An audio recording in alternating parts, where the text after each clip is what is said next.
Saludos cordiales, les habla Violeta Villar, coordinadora editorial de la Web de la Salud. Hoy vamos a tener una entrevista de muchísimo interés, una entrevista a dos voces con la profesora Hildaura Acosta de Patiño. Ella es especialista en farmacología y toxicología y es directora del Centro de Investigación e Información de Medicamentos y Tóxicos de la Universidad de Panamá. También vamos a hablar con el profesor, futuro doctor Marcos Salazar, quien forma parte de su equipo. Entonces, antes de entrar en la gran noticia que tenemos para hoy, profesora, profesor, vamos a conversar un poco del centro. ¿Qué es el centro? ¿Cuándo se fundó? ¿Cuál es su misión y su aporte a la investigación en Panamá y en la región? Bueno, muchas gracias. Buenas tardes. No sé cómo va a ser el proceso, pero para nosotros es un agrado poder tener este momento de compartir un poco lo que hacemos. Nuestro centro se fundó en 1988. Tiene dos áreas. Una parte que se administra y se dirige a través de la Facultad de Farmacia, en donde se ven los aspectos de los medicamentos en sí, y la otra parte, que es la que está con nosotros en la Facultad de Medicina y que tiene que ver con el área toxicológica. Entonces, las investigaciones, la información puede ser de área toxicológica, involucra tanto medicamentos como otras sustancias tóxicas. Y dentro de las sustancias tóxicas se ve el tema de los animales que pueden causar envenenamientos. Este centro ha estado desarrollando diversos programas en el área de la toxicología y ha generado incluso maestrías y programas de especialización también para apoyar la formación del recurso humano que trabaja en las instalaciones de salud y que pueden mejorar entonces el trabajo que se hace a nivel de los servicios médicos y la toma de decisiones en el área, por ejemplo, de la farmacoterapia, el tema de la de gestión clínica del medicamento, la farmacoeconomía, también hemos estado trabajando con esas áreas. Profesora, eso es bien importante, y profesor, porque en ocasiones las personas saben, tenemos instituciones y la gente como que no asocia, o sea, ¿qué beneficio es para Panamá o para mí en mi salud que existe este centro? Entonces pudiéramos poner, antes de pasar al tema de la patente, algunos ejemplos prácticos. ¿Cuál es la importancia de que exista este centro para Panamá y para el ciudadano? Sí, las personas pueden utilizar por vía telefónica, por vía de correo o personalmente, y sobre todo el personal del equipo de salud, los recursos que conocemos o tenemos a disposición para que se puedan orientar sobre un medicamento en particular, si ha ocurrido algún problema de salud, sea reacción adversa, sea intoxicación, o cualquier otro producto químico que haya causado una intoxicación, o si hay que hacer alguna determinación analítica para buscar información acerca del grado de envenenamiento que tiene el individuo. Y le damos entonces vínculos también internacionales para asesorar el caso y la atención del caso. O para un paciente o un individuo que está teniendo algún problema en su entorno residencial o laboral y le buscamos orientación. Entonces tenemos un vínculo estrecho, no solamente con el ciudadano, el personal de ejercicio en las diversas instalaciones de salud, puede ser el área de urgencia, el área de cuidados críticos, el área de sala, sino también con las autoridades de salud, las autoridades de ambiente, las autoridades de agricultura, porque de alguna forma u otra todas esas sustancias químicas están vinculadas con diferentes acciones. Así que presentamos un cúmulo de información que le podemos apoyar para desarrollar actividades profesionales o personales. ¿Y cómo trabajan, me imagino, vinculados con el Instituto de Análisis, verdad? Que también funciona en la Universidad de Panamá. ¿Cómo es la vinculación? Dependiendo, muchas veces es un producto que hay que analizar, entonces uno hace el vínculo con ellos y y hace la correlación para que el interesado sepa cómo hacer la solicitud al IEA, Ok. o si se trata de fluidos biológicos, por ejemplo, un análisis de un paciente intoxicado, es parte de lo que estamos ahorita desarrollando para que nuestra universidad pueda dar ese servicio, un laboratorio de toxicología clínica. Estamos ya avanzando en eso, que eso sería como una primicia de Ah, tu también, nos tiene programa, que hablar de... Qué bien. porque esa es una ruta que ya nuestro rector y vicerrector de investigación y posgrado están apoyando fuertemente que podamos contar con ese laboratorio de toxicología clínica. Qué interesante. Profesor, ¿nos pudiera entonces también dar algunos elementos, usted que está integrado, qué significa trabajar en una institución de tanto prestigio y cuál es su línea de investigación? Háblenos un poco de cómo se incorpora. Bueno, primero que todo es mucho trabajo, ¿no? Mucha responsabilidad, mucho de todo. Yo me incorporo al centro más o menos cuando estaba haciendo mis estudios de licenciatura en química, alrededor de mi segundo año de estudio, Ujú. a realizar en el centro pasantías, ¿no? De investigación, a dar los primeros pasos en ciencia y con los investigadores que en aquel entonces venían al centro a hacer sus investigaciones, pues ya yo era personal de apoyo, ¿no? Ok. Y pues a medida que van pasando los años, termino mi licenciatura en química y pues entro también a trabajar como asistente de investigación en el centro, ¿no? Y bueno, por ahí, siguiendo la ruta, un par de años más, se da la oportunidad también de que entre a la Facultad de Ciencias como profesor en el Departamento de Química. Y pues seguíamos todavía asociado al Centro de Investigación. Nuevamente, como en el centro llegan muchos investigadores internacionales, se da el mecanismo para que yo pueda optar por una beca de doctorado bajo mi línea de investigación, que es la bioquímica de los venenos de escorpiones, de serpientes, y que son las líneas de investigación que lleva el centro. Entonces, aplico para estas becas del Consejo Nacional de Ciencia y Tecnología de México a través de la Universidad Nacional Autónoma de México y pues entro al Instituto de Biotecnología de la UNAM. En los laboratorios, allá con mi tutor de tesis de doctorado, el doctor Gerardo Corso, pues ya yo tenía los últimos 4 años haciendo mis estudios de doctorado, los cuales dan como resultado toda la parte metodológica y el conocimiento para el desarrollo de la patente de la cual vamos a hablar el día de hoy. Y es interesantísimo porque, bueno, justamente Panamá, después de México, es el segundo país con mayor incidencia de picaduras de escorpión. Entonces, me gustaría primeramente ubicarnos un poco en esta estadística. ¿Qué significa y cómo impacta a la población esta estadística? El hecho de ser el segundo con mayor riesgo de picada, o sea, con mayor número de casos de picada de escorpión. Cuéntenos un poco cómo impacta. Mire, Panamá estaba en el año 2006, 2005-2006, altamente preocupado desde las autoridades de salud, el cuerpo de la Asamblea Legislativa, el rector de la Universidad de Panamá y los decanos, porque estaba ocurriendo demasiadas mordeduras de serpientes, 2005-2006. Okay.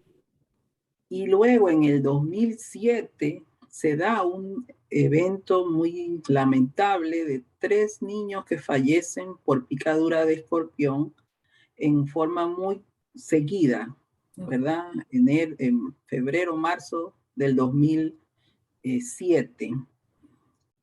Si ya en ese tiempo la institución había tomado conciencia de la importancia de evaluar qué es lo que ocurría, porque estábamos con muchos envenenamientos por mordedura de serpiente y ahora se le sumaba el tema de las picaduras de escorpión.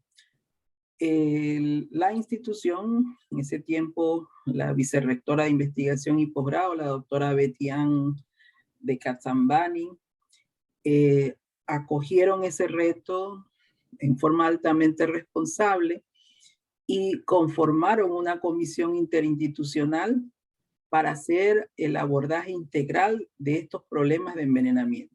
Entonces, se creó un grupo de trabajo técnico-científico que generaba esto.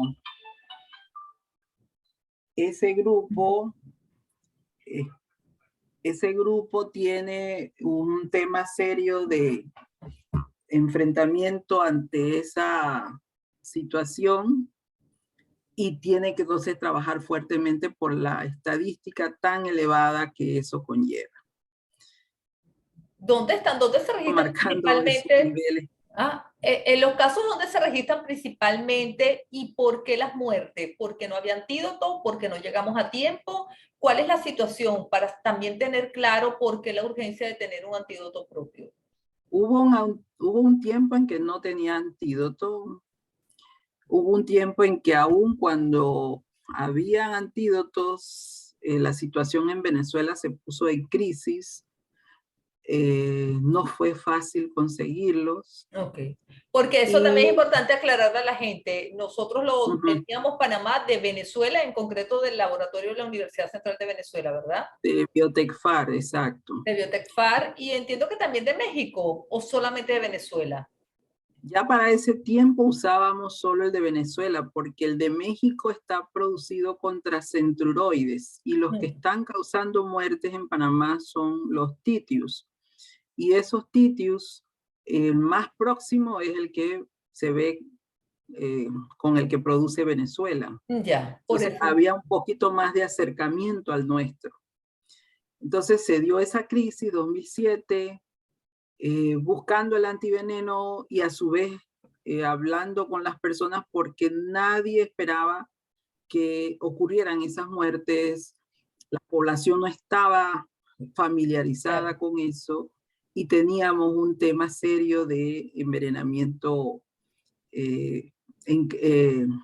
no bien estructurado su manejo, entonces tuvimos que actuar en paralelo. Se actuó con el tema del abastecimiento del antiveneno, la capacitación del recurso de salud y la comunidad para que pudiera atender a tiempo, porque muchos de estos casos ocurrieron en que no vinieron a tiempo a la atención médica. Eso es importante, desde el momento en que se sufre la picadura, ¿en cuánto tiempo es urgente actuar para que la persona no fallezca?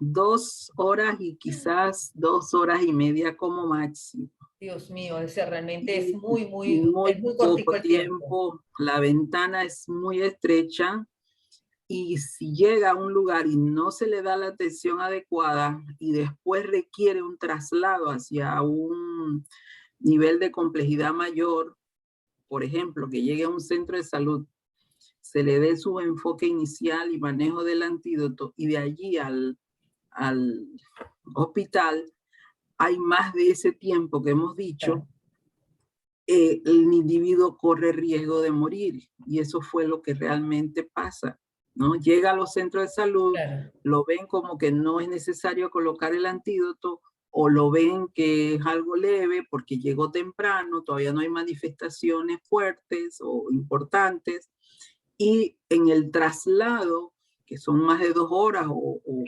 cerca de 2 horas, se da el agravamiento del caso, ya es irrecuperable el cuadro clínico. Entonces, Panamá necesitaba en ese momento hacer un trabajo bien coordinado, pero a su vez muy exigente para salvar las vidas de los niños, porque lamentablemente ocurre en menores de 15 años, estos envenenamientos que han causado estas fatalidades.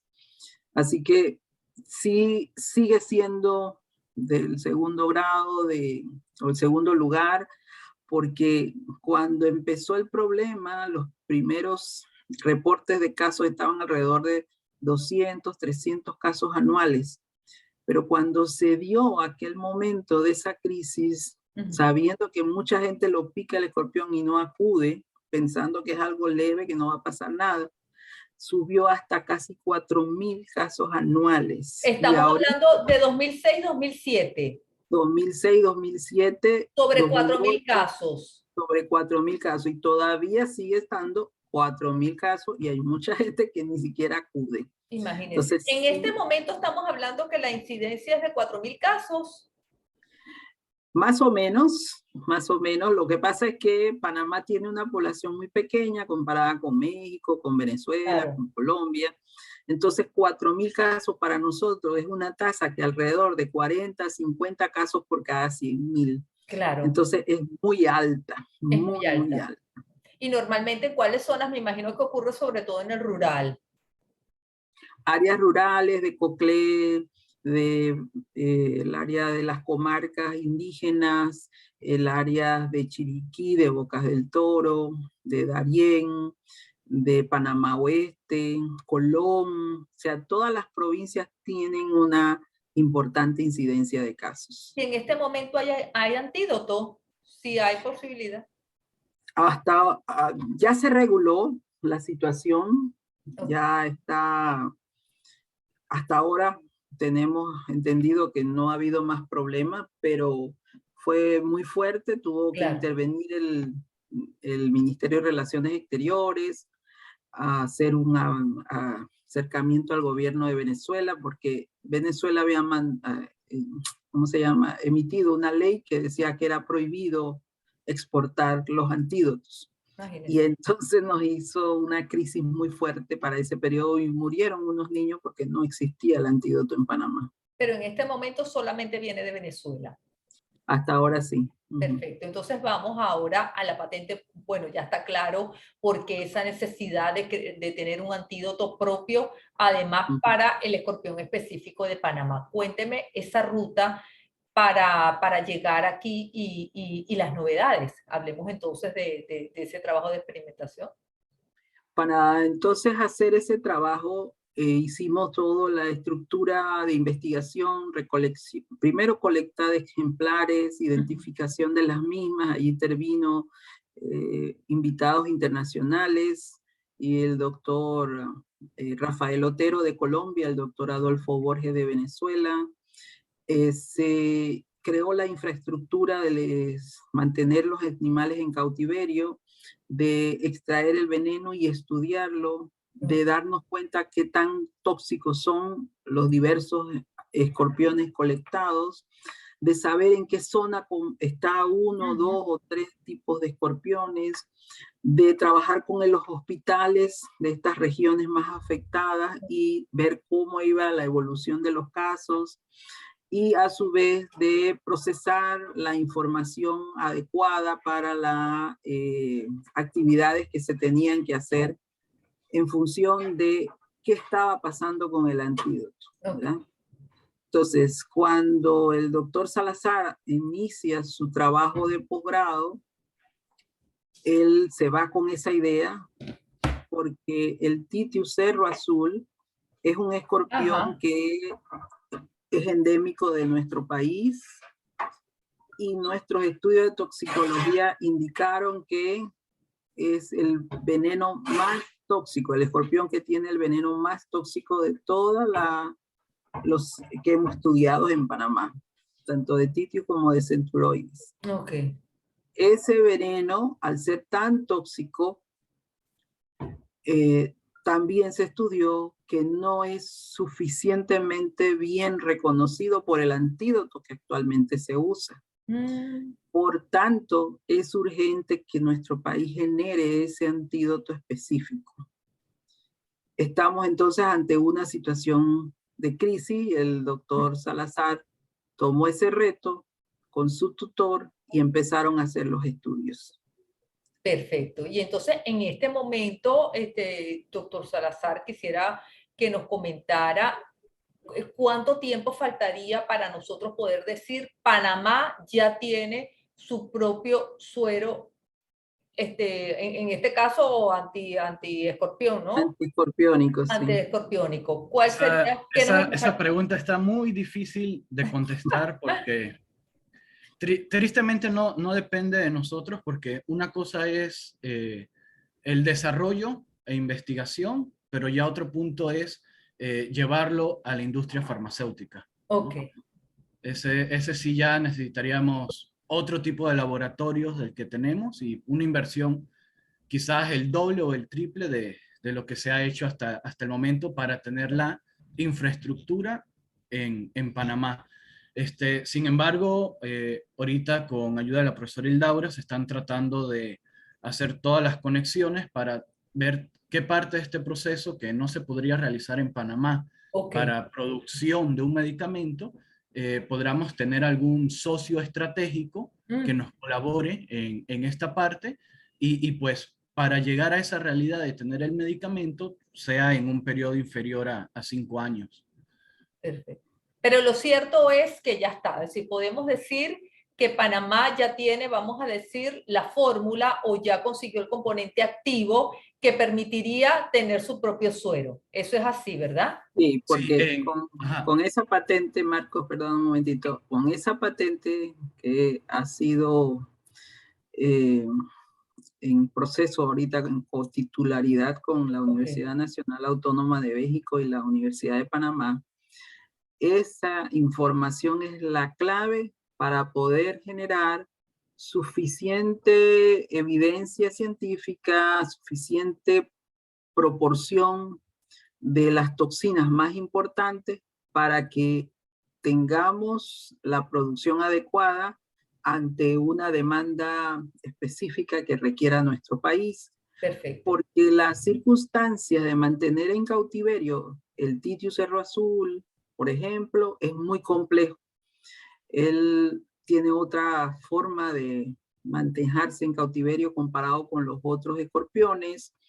La cantidad de veneno que se logra copiar no es mucha, pero por la vía del estudio y la investigación que hizo el doctor Salazar y su profesor en México, ya superamos esa barrera utilizando la biotecnología.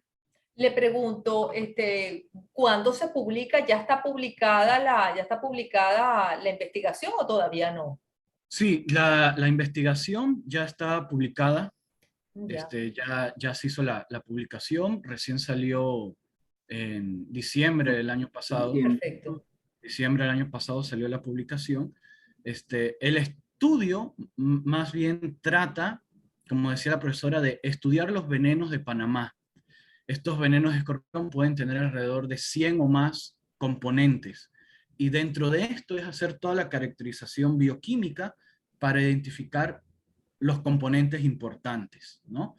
Entonces, hoy en día ya se conoce que las toxinas que afectan al canal de sodio dependiente de voltaje, que están en estos venenos, son los que generan los efectos clínicos que pueden llevar a una persona a una anterior a la picadura. Y es identificar estas proteínas en cada uno de estos venenos. Y pues también se sabe que un veneno de escorpión puede tener entre 1, 3, 4 de estas toxinas que son las importantes a neutralizar y que neutralizando estos 1, 2, 3 componentes se puede neutralizar el efecto del veneno completo. Entonces mi trabajo se basó en trabajar con 3 venenos, identificamos 4 toxinas.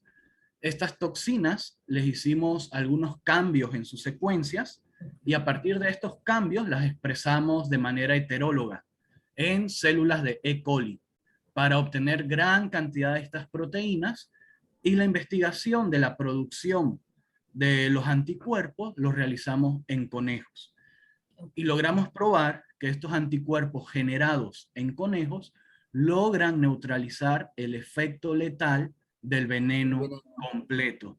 Perfecto. ¿No? Entonces, es decir, que Entonces, ahora básicamente lo que tendríamos que ir es a la fase de escalamiento de la patente y lograr. Ahora pregunto, ese laboratorio, sabiendo que, bueno, Panamá está impulsando el farmacéutico, ¿será posible a partir de esas estrategias del gobierno que pudiésemos lograr tener un laboratorio aquí, un laboratorio farmacéutico interesado en producirlo? Además que no sería solamente Panamá, se puede producir para el resto de la región. Exacto, esa es una conversación que hay que hacer en esta etapa con las autoridades competentes, las diversas instancias, Ministerio de Salud, Ministerio de la Presidencia, que permitan validar si dentro de esa infraestructura que se está considerando para beneficio de la población panameña, se pueda incluir también esta etapa de escalamiento, y que incluso ahorita también se habla de una producción de vacunas y biofármacos, que de pronto Claro.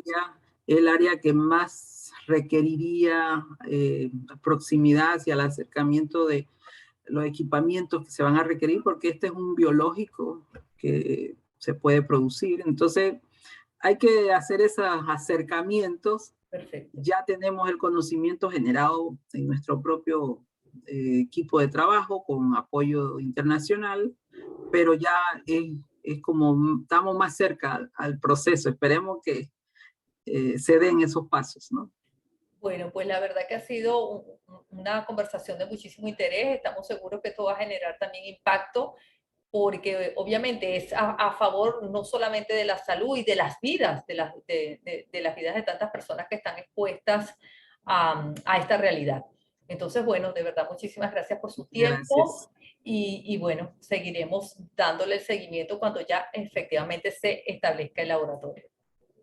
Muchísimas gracias y estamos anuentes a cualquier interés o conversación o visita inclusive a nuestras instalaciones. Muchas gracias.